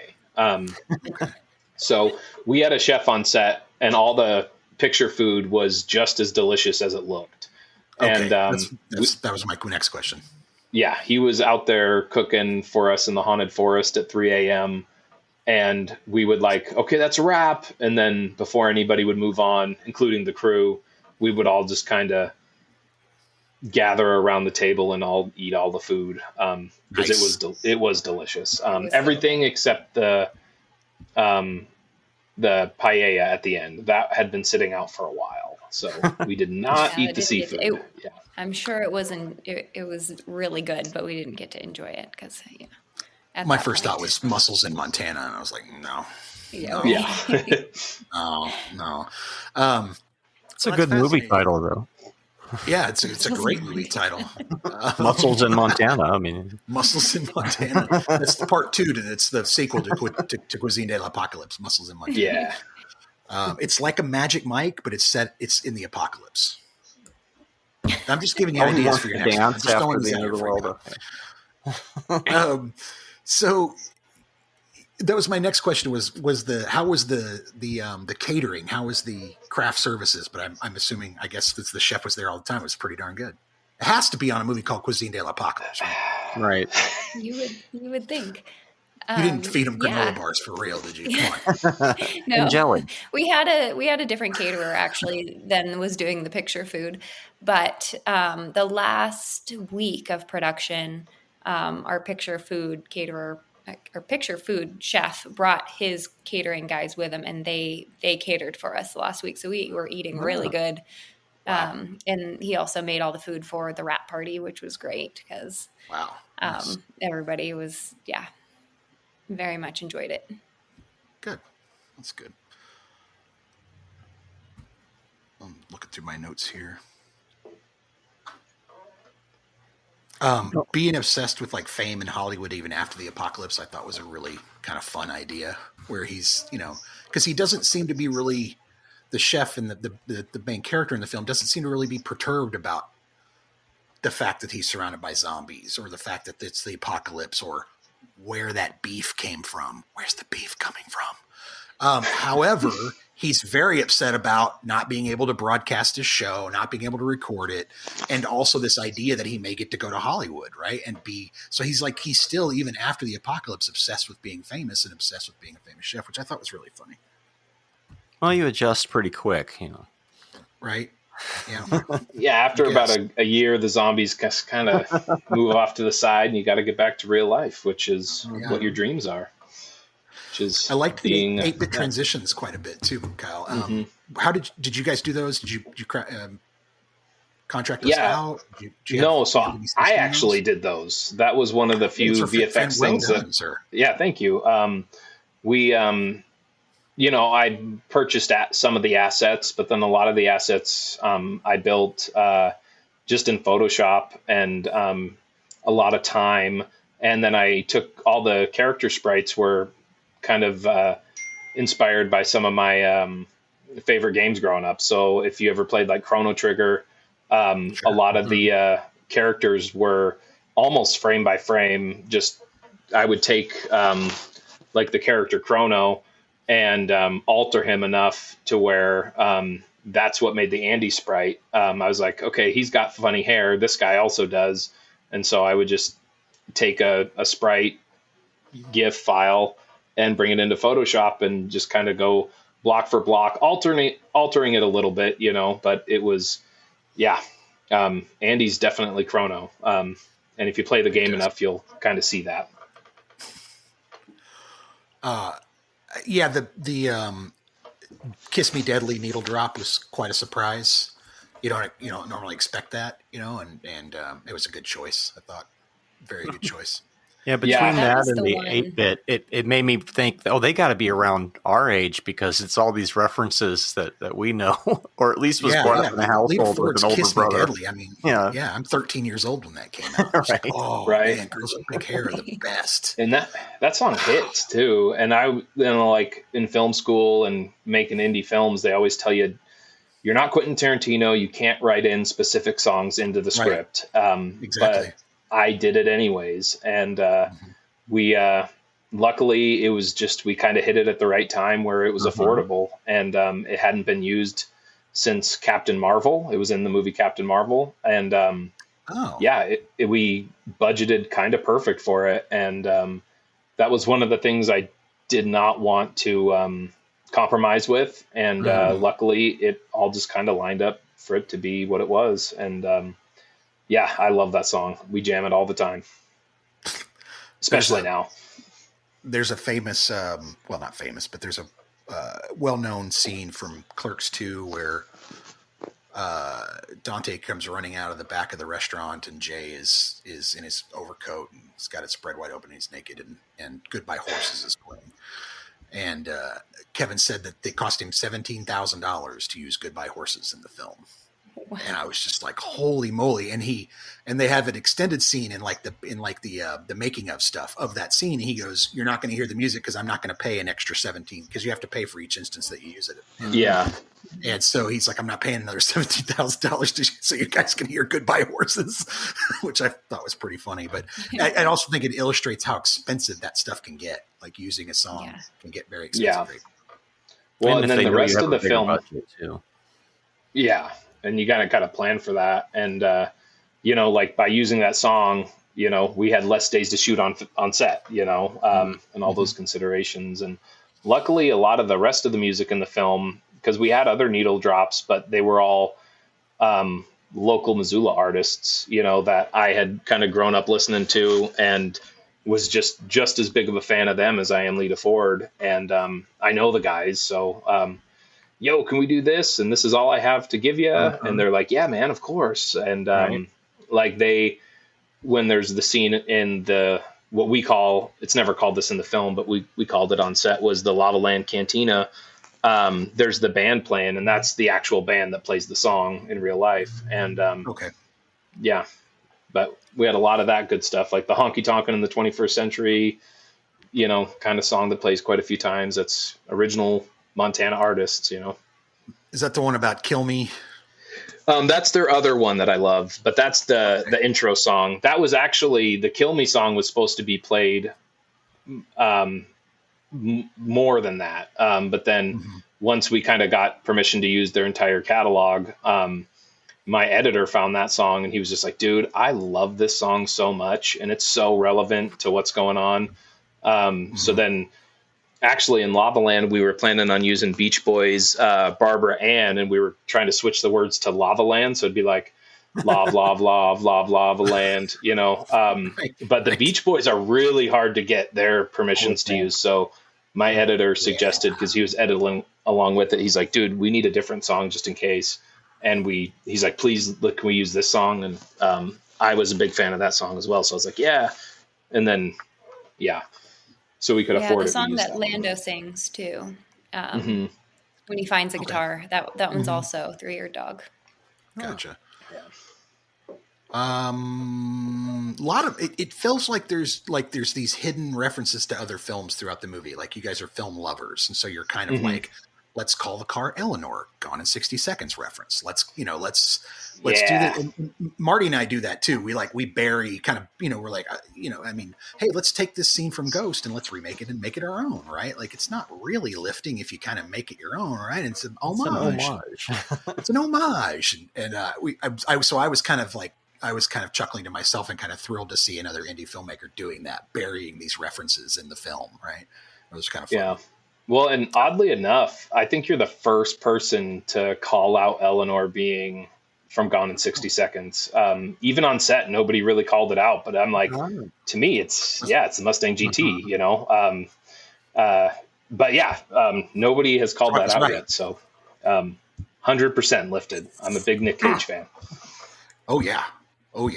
Did you see, by the way, just randomly out of nowhere, did you see his, the documentary on him almost doing Superman with Tim Burton. Tim Burton? Yeah. I've never seen a documentary on it, but I knew that was a thing. The Death of Superman or something like that. Yeah. Yeah. Might be on Tubi, but you can literally see Cage in the Superman outfit. He tries it on and all that with the long hair. And it looks it looks wild. It looks like Con Air Nick Cage in a Superman outfit with a cape, which is just the weirdest thing you'll ever see. So worth a look. Yeah. We actually used the Con Air score for the temp tracks in the film. So as we were editing it before we brought in our composers, we used so much Con Air. Oh yeah, you are a big another Nick Cage fantastic Nick Cage film. Yeah. Why couldn't you just put the bunny in the box? Let's see. So, water, sun, desert, drinking. I immediately had us flash to one of our movies because we have a character that's in the desert, and it's almost the same shot, below the shoulder, looking up, raises the water bottle, sun behind him. Only our guy is on a lot of heavy drugs, and rather than a water bottle, it's a rock, and he holds this rock up, and water begins to pour out of it, and he drinks from the rock. But I just was immediately like, oh man, cool. That's like a shot that we would have done. Man, there you go. Yeah. Anyway. Did that on purpose just for you, man. Thanks, man. We appreciate we knew we were going to do this podcast, and we're like, what can we put in here? That's why they found us. They had already found us. Right? They found us, and then they made the movie so they could come on the podcast. See? Well, that's pretty clever. You found us out. You guys are good, man. I mean, I've certainly never seen another movie like this. It's a one of a kind. It's a zombie robot apocalypse foodie movie. I think you hit on something fresh here, definitely. It's Mad Max meets iRobot meets Top Chef in the weird or something like that. It's a lot of fun. It reminded me of, have you guys, maybe not, but there's a movie called Onyx the Fortuitous and the Souls and Talisman of the Lost Souls. Yeah, now subject matter wise has nothing, but it echoes the same sort of, it's got this great sort of indie vibe to it. It's very well made. It's well put together, but it's also super creative. Your film's always throwing something at the audience. Every 2 or 3 minutes, there's something that's being thrown at the audience, some new thing, some new creative thing. And it reminded me a lot of that. It's hard to do. Mm-hmm. Yeah, we'll have to check that one out. But it was something when we started making this, as soon as we kind of opened the Pandora's box of, every apocalypse you can imagine is what happened, we kind of just knew that there was so much that we could draw from, and just setting that rule up early, we kind of knew that we had permission from the audience it's not crazy if all of a sudden they get hit by microasteroids, because it's the apocalypse, and we've seen those movies a million times. Even though I just assumed it was the last of Elon's Starlink coming down. That's what I assumed. Yeah. Look, it's the last of Elon's Starlink's coming down. Because we didn't have the budget for that. Yeah. Assumable. Okay. I mean, that sequence in particular with the microasteroids was all thought of kind of in the post process, because we had initially shot it with our VFX supervisor. That was one day he couldn't be there, and we had talked about it, and it was supposed to be an acid rainstorm, actually, where it's actual acid rain. So it's melting through the roof and getting, okay. Yeah. And then he was just kind of like, what does wood look like? What does it look like when a building melts? And I'm like, and we started working through it and talking about budget. And then, we problem solved on that one for a long time. And then I was rewatching the film and saw that line where Lando references that his supply guy got hit by a microasteroid. And I'm like, there it is. We're doing microasteroids because we can't. But we had actually literally did talk about a satellite falling from the sky. And there's even, we have like reference photos where those were like, where there's a satellite on the ground out front and all that stuff. But I mean, making indie films and stuff is just an exercise in what you have, and what you can do with what you have. Yeah. So, Well, like you said, there's a lot of collaboration that goes on, because you have to rely on other people's talents, and you really, you got to draw those talents out of them and give them the space to create their own art and, make sure it fits in with the whole that you're doing. There's a lot to that. It's not as easy as just, hey, come, why don't you just show up on set and do this? There's a lot. Yeah. to it. Well, and especially when you're paying the crew not what they're worth as well. You kind of have to give them that freedom to be excited about what they're doing. I mean, anybody will just do it for a paycheck, but there was not a single person that worked on this movie that did it for a paycheck. So they all had to be artists, and we kind of had to let them create, so they were proud of what they did. So basically, the robots in this movie want a 3-star gluten-free chef. Is what they want. Mm-hmm. Exactly. That's what they want. And they need it. That's what we all want, I guess. Yeah. We're all robots. A John Carpentry film, Michael Bayleaf. Oh, that was. Oh, you saw those? I loved it. Oh, of course, I saw those. I watched your movie, sir. I know. There's a lot of things in there. Michael Bayleaf was kind of perfect, especially with the theme of the film and everything. I was like, yeah, that tracks. Yeah, that definitely tracks. One of the things I wanted to mention was I thought that the visual effects in general were really well done. I mean, when you get into these indie productions, I've seen, again, I'm an indie filmmaker. I've seen a lot of indie productions, and usually it's with the effects that let you down. And this film, I didn't feel like the effects let me down. I mean, it's an indie film, so you're not going to get that super top level, but these were really, really well done and very passable for the film. And I like the robots. I thought they were really well done. And like you said, micro asteroids were really well done. There's a lot of great effects, really well planned out and executed. Yeah, it was a lot of work. And a lot of, and, luckily we had a really good mocap artist who had never actually done mocap, but he's actually a career mime.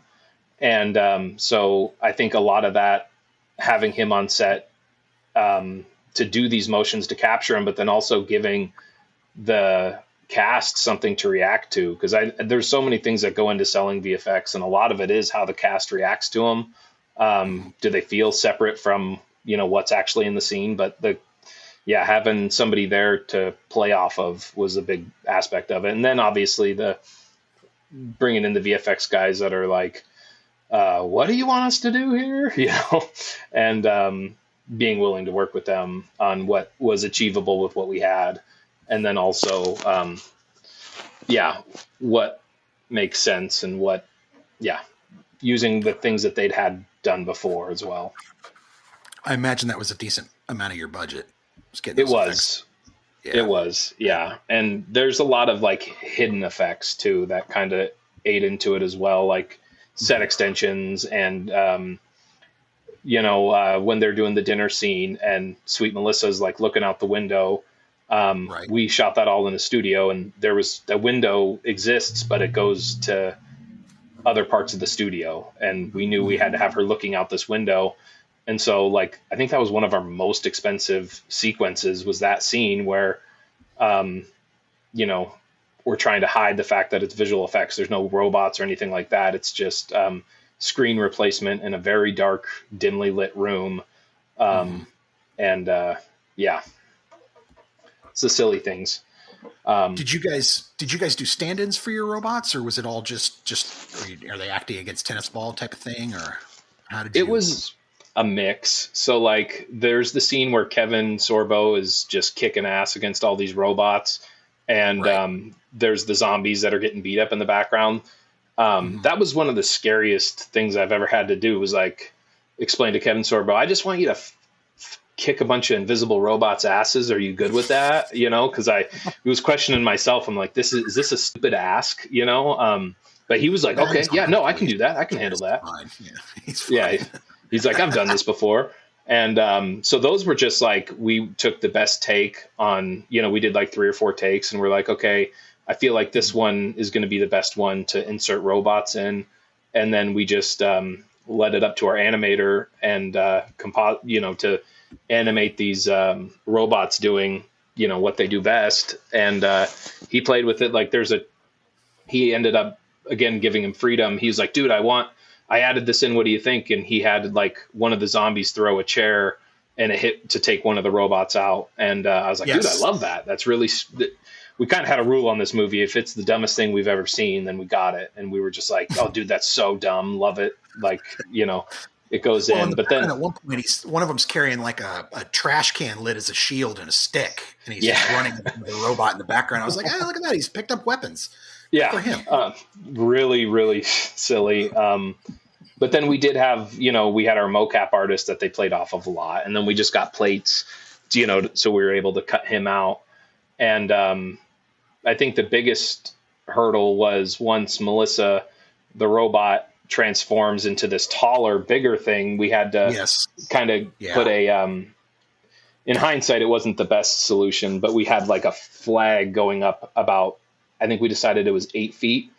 And so that Chef John was looking up at this eye line that was correct. The problem was the flag was like, as our mocap artist would move, the flag would wobble back and forth, and Kevin's like, looking back and forth. And we just have to be like, dude, it's right there in the middle, Yeah. But he was a pro and made it work. What was the shoot time? What was your production shoot time? It was 24 days. That's not bad. What was your post? 24 months. That took a while. Yeah, about. Because a lot of the post was done like just with what we had time for. We were on other shoots, working other jobs, trying to survive, and we were paying our VFX guys and stuff like that, and our editor. But like our editor especially deserves so much more money because he put so much more time into it. Because he'd have to cut these scenes in as they'd come in, and then I'd have to sit, there, and we just have to approve everything, So there was so much time put into that, and our VFX team was at one point one guy, and then we ended up bringing in more as a total of like once he broke 3 down, guys. Yeah, no, and I remember when I first gave him the VFX breakdown, he was like, dude, 350 shots. And he's like, well, sorry. Yeah. I'm like, okay. I mean, yeah. You said you wanted to do this. Yeah. It was a long process, one that I will do again, but I will always be more thoughtful as I work to be like, what can we do in camera? Because it is a long road doing VFX like that. Yeah. Yeah. Post is, well, I mean, we've done, I think our last 2 films, the post took way longer than production ever took. And if you're doing anything tricky, like you said, if you're not doing practical in-camera effects and you're trying to do something tricky, you're probably going to be in post way longer than you would shooting it, because then you've got to go through audio post and all that kind of stuff. I've got a buddy right now who's trying to get a short film done with his partner, and he basically just backed out of it because he's so frustrated with the audio post. He's just like, you take this over before I literally kill everyone involved in this production. Like our audio guy fixed 5 things and then broke 5 things. How does that work? And so post is always a nightmare. It is. And you're like describing exactly what this post process was like, because it's like, wait, why does this look like this? Am I blind? I didn't ask you to change that. Why did you change that? Yeah. Why would you change that? Well, I don't understand. I thought it looked better. Well, we didn't ask you to think. We asked you to do what we were asked you to do. Come on, what are you talking about? Anyway. One of my other favorite lines in the film is, where is it? Is that your goal, to sound delicious? I just thought that was a goofy ass line. I loved it. I thought it was really good. Is that your goal, to sound delicious? Yes. You don't like cheese? Yeah. So silly. A lot of, there was so much dialogue that was kind of improv. I'm happy to say all your favorite lines so far have been scripted, but some of my favorite lines were ones that the actors just kind of came up with. Lando in particular, Nilo Butler, he would give us a different take every time. And we've had that actor. Yeah. And I will say 80% of that made it into the film. Cause I was just like, oh, that's better. That is better. That's funnier. That's dumber, and Zuzu had the pleasure of being a screen partner a lot and trying to keep it together when he'd throw random things out. It was always something different, and it was always hilarious, and it was very hard to keep a straight face. He did a good job. He did a very good job keeping a straight face. What about you, Zuzu? What was the production like for you? Was it? Did you do any besides the acting? Did you do any emergency medical technicianing on anybody? Or no, I did not. We had a separate medic on set. So I'm also a producer on the project. Okay. But I was heavily involved in the producing side of things, in the project development phase. But once we started filming and shortly before, I took my producer hat off and just focused on the role, because Laura was a pretty big, important role, and I wanted to make sure I did it justice. So, I had a great time on set, and the whole process was fun. Laura, her character in particular, was kind of a bummer the whole time. She was always, everybody was like having so much fun, and she was like, okay guys, come on, you're insane. Water. Yeah. So I feel like a lot of the times I was like, I get to come in and be the bummer, everybody else is having a good time. So it was a different experience than I think some of the other cast members had. But it was do you feel like they treated you like a bummer off camera, where they were like, oh, like your character kind of carried over, and you're like, why does everybody think I'm such a bummer? I'm actually a really fun person. I'm super fun, guys. Come on. And the fact that Kyle wrote this role with me in mind, I'm like, what do you think about me? Oh, yeah. That was probably a whole conversation. How many directions from Kyle did you just ignore and keep going forward? Where you're like, I'm going to take that he's my husband. I'll just ignore him. No, when we get on set, we try to. It's a good collaborative team. Yeah, we get into work mode. He's the director, and I think we work well together in that aspect. I listen to what he says. Good. Most of the time. You should listen to your director. Yeah. Sometimes. When he's right. You should listen to him when he's right. If he's wrong, just ignore him. But yeah, Zuzu's really easy to work with. I will say, Zuzu, you said that you were able to take your producer hat off. But I will say there was she was produced throughout the whole thing too. I mean, like putting out random little fires. I mean, there was one time I remember getting a phone call from her on set that I should have thought about this before I said it. Hopefully I don't embarrass you, Zuzu.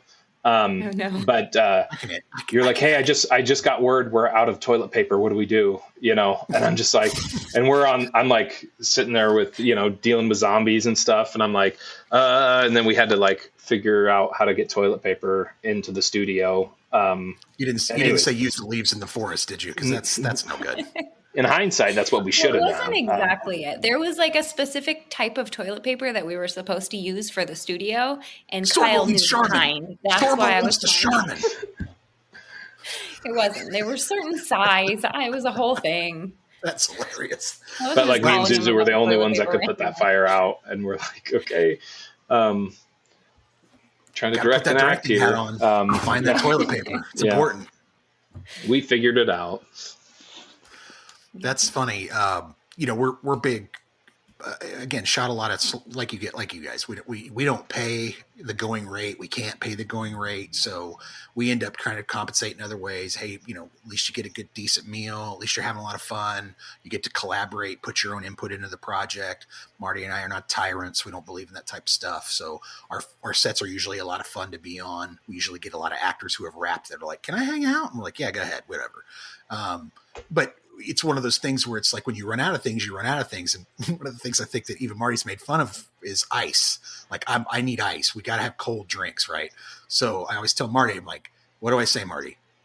2 bags of ice, not one. Get 2 bags of ice. Don't get 1 bag of ice. You get 2 bags of ice. All right. And if you don't get 2 bags of ice, you go back and you get another bag of ice. And hopefully the next movie we have somebody else to go get the ice instead of one of us, right? Because we need to stay on 2 bags of ice, Campbell over here. You get the budget and you'll be like, I want 3 bags of ice. That's right. Get the budget. I'm going to sit on an ice block for the entire shoot. It's going to be awesome. That's so funny. Well, guys, I really appreciate you guys coming on. Yeah. It was a lot of fun to watch your movie. We don't get a chance to talk to a lot of filmmakers who have made a film and so on. What are you doing with the film right now? I noticed that it's on Tubi. Mm-hmm. So I guess it's obviously had premieres and gone through festivals and all that type of stuff. Yeah, we did a small theatrical run in Montana. Right on. Yeah, we had a lot of fun with those. It was awesome to see, the moments that I wanted to hit. We were pretty much at every first showing that happened for some sort of Q&A session or whatever.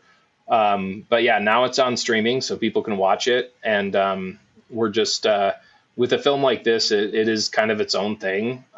So hoping it finds its audience. We, from the beginning, just didn't see this as much of a festival film. Like as we were even building it, we're like, this movie is so quirky and silly.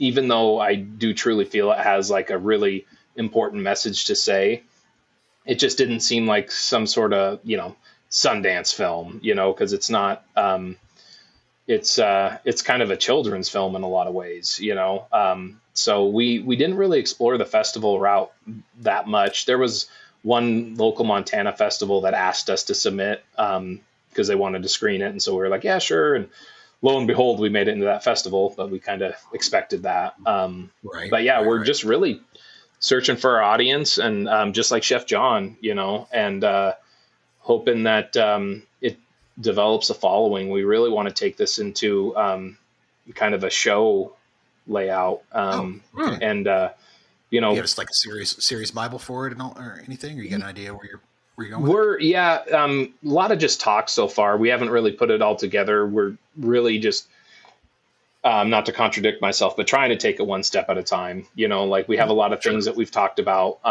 but I just really trying to focus on it's finding an audience. We have like a TikTok channel that we actually have exclusive content, if you want to call it that. We shot post the film of just Chef John in his kitchen. And it's just inspirational kind of videos and nostalgia, and just trying to find an audience, and build it up kind of grassroots style in a lot of ways. It's funny with this film. It's either not to call it like polarizing, but we bump into some people who are like, yeah, that was something, and then there's other people who watch it and just love every second of it. And we have like some pretty obsessive fans in a lot of ways, obsessive in a good way, that are just follow us. We had people going to every showing in Montana, driving to go to these showings, and oh man, it gets better every time. And so we're just kind of looking for those type of people. I just feel like it's just such its own unique thing, and it's its own world. So trying to find people who love it for that, and love kind of a positive message, so yeah. Well, it's definitely it definitely takes a positive spin on being, like you said in the beginning of the interview, kind of a very positive spin on being in the apocalypse, right? Like Chef John is he's a very uplifted and motivated and positive individual, right? Kind of singular focused, and he's got a very positive outlook about where he's going to be with it, which is, very opposite of the situation that you're in with the end of the world and so on. And again, where is he getting all this beef? I just want to know where he's getting this beef. I don't get it. We've got a lot of cows in Montana. Yeah, but you figure the zombies would eat them, right? Or maybe they just like human flesh. Maybe they're robots. I don't know. I mean, they are gluten-free. It's true.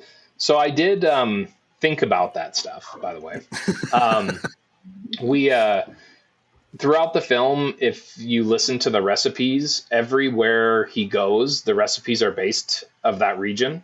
And I just love the implications of that. Like he's in Idaho, and so he's, cooking potatoes, and he brings up, there's roasted venison. So I just love the implication. That means he went out and shot a deer, but the beef, was definitely a Montana thing. Beef is a huge industry up here. And I'm just going to defend it and say zombies don't eat beef. They're about the brains, bro. Okay, all right. Okay, all right. So the truest thing in this movie, I just want to say this is the last as we're winding down here. The thing that hits the most true in this movie more than anything else, is the chef eating frickin' SpaghettiOs while he's serving top-level food to his guests. That is, I have worked in kitchens, and that's how cooks eat.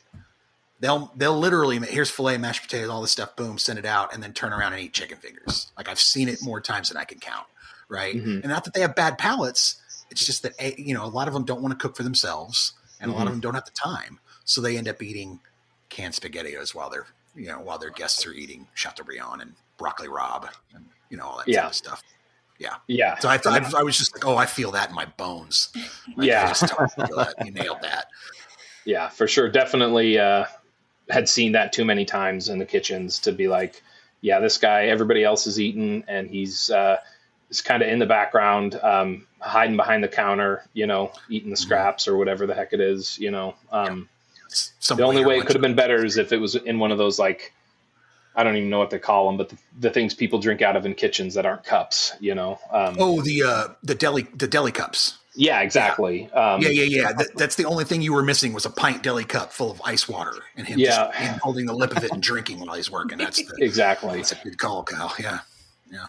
I about 5 years ago, I bought a whole bunch of those off. I was like, Amazon has these deli cups in different sizes, and they're like $12 for like 100 pieces. And my wife's like, what are you going to do with those? And I was like, oh, just watch.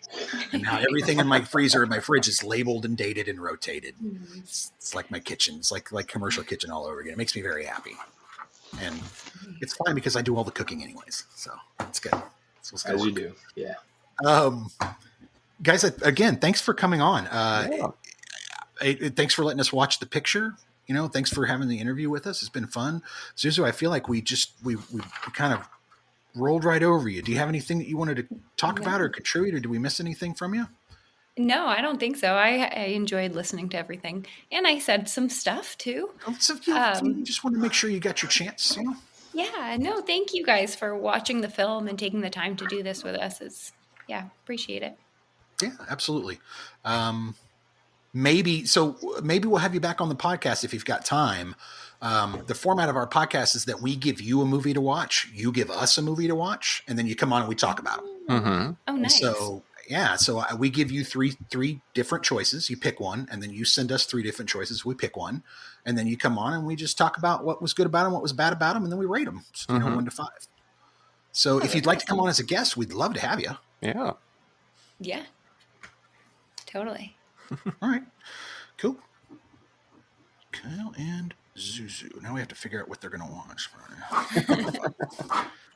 All right. Well, guys, again, thanks so much for coming on, and we wish you all the best of luck with the film. Again, I enjoyed it, and I think it's definitely going to find an audience. There's an audience out there for that. You just gotta advertise enough to get it in the front of the faces of the people who are going to watch it and spread it. And I think you'll have some success with it. We're looking forward to your future projects too. So. Absolutely. I think as a series, that'd be a lot of fun to watch. Mm-hmm. Like Top Chef meets Walking Dead meets iRobot. I'm all about that. Let's do that. That sounds like fun. It's going to happen. All right, guys. Well, until next time, maybe we'll see you on the program, but like Marty said, all the best of luck with your future endeavors. I appreciate it. Nice meeting you guys. Yeah.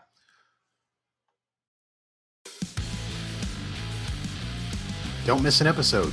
Make sure you subscribe to the podcast, like us on YouTube, or give us a 5-star rating on the podcast app of your choice.